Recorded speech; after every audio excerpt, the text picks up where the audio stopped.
शेख यास्मीन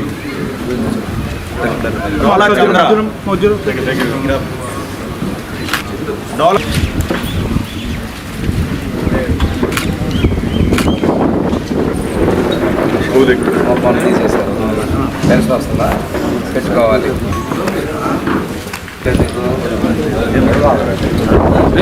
నల్లగుంట అంజమ్మ పేరు మీద పంపించాడు. రాసి పెట్టుకుంటావా? పేరు పెట్టుకుంటా చదవా నాయకులు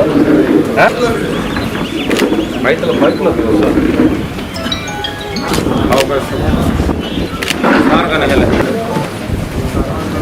ఇక్కడ అజయ్ బాబు వచ్చినట్టు పక్కన రెండు కూడా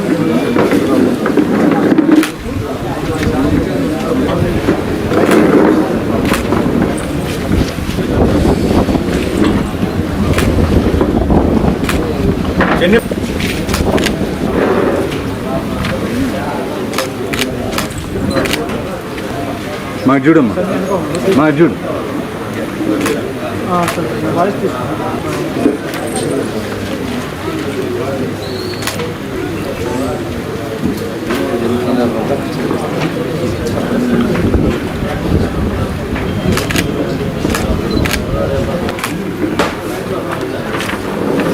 రూపా సాయి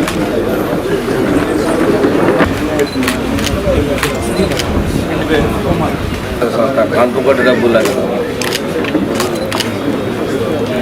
ముఖ్యమంత్రి సహాయం నుంచి 84 మందికి 73 లక్షల రూపాయలు ఈరోజు పంపిణీ చేయబోతా ఉంది. మన ప్రభుత్వం వచ్చిన తర్వాత ఇప్పటివరకు మనం 240 మందికి ఈ చెక్కులు ఇచ్చాం. పోయిన 5 సంవత్సరాల్లో చాలా ఇబ్బందులు పడ్డాం. ఆ ప్రభుత్వంలో వాళ్ళకు కూడా ఇవి ఇచ్చినటువంటి పరిస్థితులు లేవు. ఆర్థిక ఇబ్బందులు ఉన్నాయి. అందువల్ల కొద్దిగా ఆలస్యం జరుగుతుందా కొంతమంది మనలో ఎవరికి ముందు ఇచ్చిన చాలా లేదు రాలేదు వెనపడ వచ్చిందని మనం ఇచ్చేటప్పుడే ఆ సర్టిఫికేట్లు వాటి మీద ముద్రలు సంతకాలు కరెక్ట్గా చూసుకోవడం వల్ల మనం దాదాపు ఒక 70 వెనక్కి తీసుకొచ్చారు. వాళ్ళు వెళ్ళిన తర్వాత వీలైనంత వరకు కూడా అన్నీ కరెక్ట్గా తీసుకొచ్చి త్వరగానే ఇస్తున్నారు. ముఖ్యమంత్రి గారు మన గవర్నమెంట్ నుంచి దాదాపుగా 11 నెలలకు వస్తున్నాం, 10 నెలలు అయిపో వస్తాం ఉన్నాయి. ఈ 10 నెలల్లో కూడా ఊళ్ళల్లో చాలా గ్రామాలు అంటే తెలుగుదేశం పార్టీ సర్పంచ్ని గెలిచిన గ్రామాల్లో మన సిమెంట్ రోడ్లు వేసుకోవడం జరిగింది. ప్రతి నెల 1వ తారీఖు ఊరి ప్రతి ఒక్క గ్రామానికి లక్షలాది రూపాయలు పెన్షన్లు ఇస్తున్నారు. ఈ మధ్య కొంతమందికి పెన్షన్లు తీసేస్తున్నారు అని చెప్పేసి మనోళ్ళు కూడా నాకు వస్తున్నారు. కొంతమంది అంటే పూర్తిగా మంచంలో ఉన్నటువంటి వాళ్ళకి 15,000 ఇస్తుంటే మోకాల మీద చేయి పెట్టి వచ్చేవాళ్ళు కూడా 15,000 తీసుకుంటున్న వాళ్ళు నేను చూశాను. కొంతమందిని అర్హత కలిగిన వాళ్ళకి ఎంతైనా ఇవ్వడానికి ప్రభుత్వం సిద్ధంగా ఉంది. ఒకవేళ 6,000 పెన్షన్ ఇస్తున్నా వాళ్ళు మంచంలో కనుక ఉంటే డాక్టర్ చెక్ చేసి వాళ్ళకి 15,000 రికమెండ్ చేసినా ఇస్తారు. అందువల్ల ప్రభుత్వానికి కూడా సహకరించమని, ఎందుకంటే గవర్నమెంట్లో ఉన్నాం, క్యాబినెట్ మీ అందరి దయ వల్ల మంత్రిగా కూడా నేను ఉన్నాను కాబట్టి ముఖ్యమంత్రి గారి యొక్క ఆలోచనలు వెనక ముందుకైనా అందరికైనా ఇస్తున్నారు. ఇల్లు కూడా ఎస్సీలకి బీసీలకి 2.5 లక్షలు కేంద్ర ప్రభుత్వం ఇస్తుంటే మనం ఇంకొక 50,000 పెట్టి 3 లక్షల రూపాయలు ఇంటికి ఇస్తున్నారు. ఎస్టీలకి ఇంకొక 75,000 రూపాయలు పెట్టి 3,25,000 ఇస్తున్నారు. పోయినసారి మన ప్రభుత్వంలో ఎస్టీలకి 2,25,000, ఎస్టీలకి 2,50,000 ఇస్తే గత ముఖ్యమంత్రి 1,80,000 ఇచ్చాడు, తగ్గించాడు. మళ్ళీ మన ముఖ్యమంత్రి గారు దాన్ని ఈ రోజున ఎస్సీలకి బీసీలకి 3 లక్షలు, ఎస్టీలకి 3,25,000 రూపాయలు ఇల్లు కట్టుకోవడానికి కూడా ఇస్తున్నారు. ఇప్పుడు శాంక్షన్ అని కొన్ని ఇళ్ళు దాదాపుగా మన నియోజకవర్గంలో అయితే ఒక 300 ఇళ్ళ వరకు శాంక్షన్ అయింది అనుకుంటా. వచ్చే నెలలో మొదలు పెట్టుకొని అంటే కట్టుకుంటున్న ఇళ్ళకి ముందుకు ఇమ్మని చెప్పాను నేను. మధ్యలో కడుతూ ఉన్నటువంటి వాళ్ళకి మనం ఇమ్మని చెప్పాను. అవి కూడా వీలైనంత వరకు వచ్చే నెల నుంచి స్టార్ట్ అవుతారు దగ్గర గవర్నమెంట్ రిలీజ్ చేసేసరికి. కొత్త పెన్షన్లు, రేషన్ కార్డులు అవి కూడా ఏంటంటే కొద్ది నెలల్లోనే అవి కూడా ఇచ్చేదానికి సిద్ధంగా ఉన్నారు. ఇక్కడ నిన్న ముఖ్యమంత్రి గారు నేను చర్చ జరిగితే పెన్షన్ కోసం 2 కార్డులు ఎడగొడతారంటే వద్దు, గుమ్మడి కుటుంబం కలిసే ఉండాలి. అవసరమైతే ఇంట్లో ఎన్ని పెన్షన్లు వస్తాయి కూడా సర్వే చేసి ఒక లిమిట్ అన్న మనకి న్యాయం చేద్దాం. కానీ పెన్షన్ కోసం, బియ్యం కోసం కార్డులు ఎడగొట్టేది మంచి పద్ధతి కాదు. వాళ్ళకి అంటే ఇంతకుముందు 1, 2 పెన్షన్లు, ఒక వికలాంగులు, ఒక అలాంటిది నాంసన మారుద్దాం. కానీ ఆ ఉమ్మడి కుటుంబాలు, ఐక్యమైన కుటుంబాలని వీటి కోసం విడగొట్టవద్దు అంటుంటే వారి ఆలోచన చెప్పారు. భవిష్యత్తులో కొత్తగా కార్డులు కూడా ఇచ్చేదానికి చాలా రకాల పరిగణలు తీసుకుంటున్నారు. విడగొట్టేది కొన్ని కార్డులు కొత్తవి విభజించుకోవడానికి కూడా అనుమతులు ఇచ్చారు. రెండవది బీసీ కార్పొరేషన్ లోన్లు ఇచ్చారు. ఊరికి 1, 2 వచ్చినాయి. కొన్ని ఊళ్ళలో పెట్టినటువంటి కులాలు లేవని చెప్పున్నారు. అలాంటి గుర్తించి నేను పైన మాట్లాడి వీలైతే పక్క ఊర్లో ఆ కులం ఉంటే ట్రాన్స్ఫర్ చేస్తాను. లేదు మీ దానిలో ఇంకన్నా బాగా ఇది ఉన్నది అంటే రేపు వచ్చే వాళ్ళ కవర్ చేస్తాం. నాకు అలాంటి డిమాండ్ ఉన్నా కానీ నాకు ఇవ్వండి. ఎస్సీ కార్పొరేషన్లో కూడా రేపు ఇవ్వబోతున్నదే ఈ వర్గీకరణ అది జరుగుతుంది కాబట్టి కులాల వారిగా విభజన చేస్తామన్నటువంటి ఆలోచన ప్రభుత్వం. అందువల్ల అవి ఆలస్యం అయ్యాయి. అది కూడా రేపు ఇవ్వబోతున్నారు. దాంతోపాటు ముస్లిం మైనార్టీ లోన్లు కూడా ఇచ్చేదానికి ప్రభుత్వం సిద్ధంగానే ఉందని చెప్పేసి తెలియజేసుకుంటూ ఒక్కొక్క సంక్షేమ పథకాన్ని మనం ముందుకు తీసుకుంటున్నాం. ఒక్కొక్క సంక్షేమ పథకాల్ని ప్రభుత్వం ముందుకు తీసుకెళ్తా ఉంది. ఆర్థికంగా ఇబ్బందుల్లో ఉన్నప్పటికీ కూడా ఎంతో కొంత మొత్తాన్ని మనకి సీఎం సాయం 30,000 అడిగిన వాళ్ళకి 16,000 బిల్లు ఇచ్చాడు. మామూలుగా అయితే చిన్న బిల్లులు గతంలో వాళ్ళ దగ్గర కూడా రానిచ్చే పరిస్థితిగా పెద్దవాటికి కూడా వాళ్ళు ఇవ్వాల. ఏదో ఒకటి ప్రతి ఒక్క నా దగ్గరకు వచ్చిన ప్రతి అర్జీగా న్యాయం చేయాలని ముఖ్యమంత్రి గారు నిర్ణయం చేశారు. ఇంత ఒకే. రెండోది మీరు కొద్దిగా తీసుకొని లేట్ అవుతున్న వల్ల కొన్ని చెక్కులు రిటర్న్ అవుతున్నాయి. అది బ్యాంకుల్లో చల్లట్లు ఆలస్యం అవుతున్నాయి. అందుకనే మిమ్మల్ని అందరూ ఇవాళ రమ్మని చెప్పి వెంటనే మీకు ఇస్తున్నా. ఇవాళ రేపు ఒకసారి సరి చేసుకోమని చెప్దామని చెప్పేసి తెలియజేయడం కూడా జరిగిందని తెలియజేసుకుంటూ జరిగినా నేను ప్రతి ఒక్కళ్ళలో కూడా మళ్ళీ చంద్రబాబు నాయుడు గారిని తెలుగుదేశం ప్రభుత్వం అదేవిధంగా చేసేదాన్ని బట్టి పార్టీని నిలబెట్టుకోవాల్సినటువంటి అవసరం ఉంది. గత 5 ఏళ్లలో మన జరిగిన కష్టాలన్నీ పోతున్నాయి. ఈ సంవత్సరం అవుతా ఉంది, మనకు అది రాలేదు, ఇది రాలేదు, కొద్ది టైం పడుతుంది కొరవ పడకుండా. మొత్తాన్ని చేద్దంటే నిన్న పేపర్లో కూడా ఆర్థిక మంత్రి బయటకు ఇచ్చాడు. ఆ రోజు మనం ఎంతగా పప్పు మన గవర్నమెంట్ వచ్చేటికి స్వాతంత్రం వచ్చినప్పటి నుంచి మనకు వచ్చిన అప్పు ఎంత 2.5 లక్షల కోట్లు ఉంటే వీళ్ళు వచ్చిన తర్వాత దాన్ని 10 లక్షల కోట్లు తీసుకెళ్ళారు. ఇష్టం వచ్చినట్టు మాట్లాడుతున్నారు. చూడటానికి చూసుకుంటే మనకేమీ కాదు, మనం చేసేటువంటి సంక్షేమం తగ్గిపోయింది, అభివృద్ధి తగ్గిపోయింది వాళ్ళు చేసిన దాని వల్ల. ఈరోజు ధైర్యంగా అమరావతి చేస్తున్నారు సార్ ముఖ్యమంత్రి గారు. తర్వాత భవిష్యత్తులో కూడా గోదావరి నీళ్ళు తీసుకెళ్తే మనకి నీళ్లు కేటాయింపు కోసం కృషి చేస్తున్నాం. ఒకసారి నీళ్ళు అనేది ఇస్తే మన ప్రాంతానికి కూడా ఎప్పుడైనా కానీ అనుసంధానం నీళ్ళు రావాలనే దానికోసం కూడా మనం ప్రయత్నం చేస్తాం. సత్యాగా నేను ఆ కాగితాలు పట్టుకొని ఆఫీసు చుట్టూ తిరుగుతూనే ఉన్నాం. వీలైనంత వరకు నీటి కేటాయింపు మాకేంటంటే ఉన్నటువంటి పాలేరు, ముసిగి దీన్ని నీళ్ళు ఇస్తే మాకు ఇన్ని నీళ్లు రావాలి అని మనం హక్కుగా అడిగేదానికి ఉంటుంది. పోయినసారి మన మీటింగ్లో కూడా చెప్పాను నేను. ముసిగి వెలుగువరపాలెం దగ్గర నుంచి నీళ్ళని తొందరలోనే మనకు అధికారికంగా హక్కు కల్పించే విధంగా చర్యలు తీసుకుంటున్నారు ప్రభుత్వం ముఖ్యమంత్రి గారు.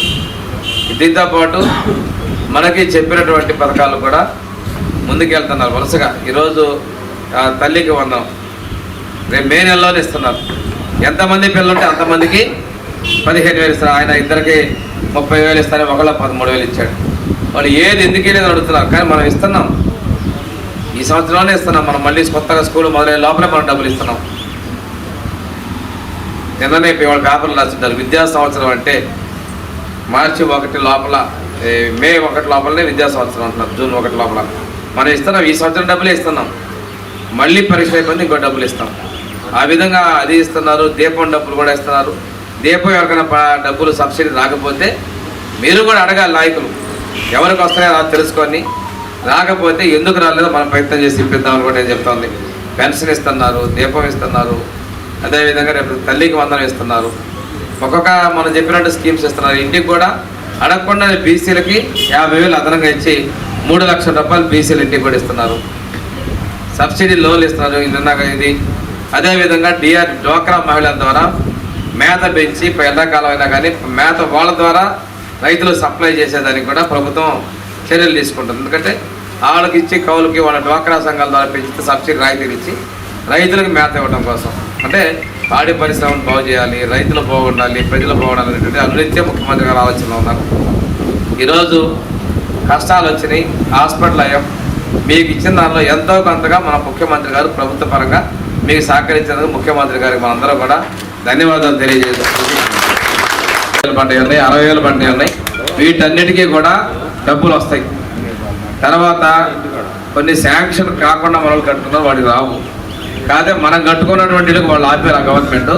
కానీ మన ముఖ్యమంత్రి గారు ఆ గవర్నమెంట్లో కట్టుకుంటున్న వాళ్ళకు కూడా పెంచిన డబ్బులు ఇచ్చిస్తున్నారు. 50,000 బీసీలకి, 50,000 ఎస్సీలకి, ఎస్టీలకు 75,000 పెంచింది కూడా ఆ టైంలో వాళ్ళు కూడా ఇల్లు కట్టుకోకుండా ఉన్నారు. ప్రతి ఒక్కళ్ళు ఇల్లు కట్టుకొని ఉండాలి అనేటువంటి ఒక లక్ష్యంతో ముఖ్యమంత్రి గారు వెళ్తున్నారు. అందువల్ల ఆ ఇళ్ళ డబ్బులు వస్తాయి. రోడ్ల డబ్బులు కోర్టుకి వెళ్ళిన వాళ్ళకి వచ్చి ఇంకా ఎలా వాళ్ళవి కూడా కొద్ది 2 నెలల్లో రేపు మే నెల నుంచి ఆ పెండింగ్ బకాయిలు కూడా వచ్చే అవకాశాలు ఉన్నాయి. లో 2,12,05,140 రూపాయల డబ్బులు గౌరవ ముఖ్యమంత్రి గారు మన నియోజకవర్గంలో బాగలేనటువంటి వాళ్ళకి వాళ్ళు ఖర్చు పెట్టే ఎంతో కొంత ఆర్థిక సహకారం ఇచ్చారు. ఈరోజు ఇస్తుంది 73,35,558 రూపాయలు. ఈరోజు 85 మంది చెక్కులు పంపిణీ చేస్తున్నాం. ఇంతకుముందు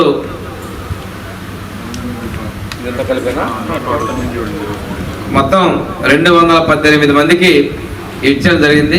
నా దగ్గరకు వచ్చిన అర్జీలు ఇంకా ఒక 140 ముఖ్యమంత్రి కార్యాలయంలో ఉన్నాయి. అవి కూడా తొందరలోనే ప్రాసెస్ చేసి వస్తాయని కూడా తెలియజేస్తా. మీరు ఇచ్చేవి ఏదైనా కానీ సకాలంలో కొంతమంది ఊర్లో లేట్ పెట్టుకొని టైం అయిపోయినా తీసుకొస్తున్నారు. మీరు వచ్చిన 6 నెలల లోపలే కంప్యూటర్ తీసుకుంటాయి. అందువల్ల ఇక్కడ నేనున్నా లేకపోయినా మా ఆఫీస్లో వెరిఫై చేస్తారు, చూస్తారు. మేము ఉన్న రోజు ఒకటి తీసుకొని సంతకాలు పెట్టేసి ఇస్తాను. మీరు టైంకి మాత్రం తీసుకొని నేను ఎట్టే పరిస్థితుల్లో ఆదివారం కంపల్సరీ ఇక్కడ ఎటు పోయినా కానీ వీలైనంత వరకు తీసుకొచ్చేయండి. సకాలంలోనే డబ్బులు తీసుకునే విధంగా చర్యలు తీసుకున్నాం.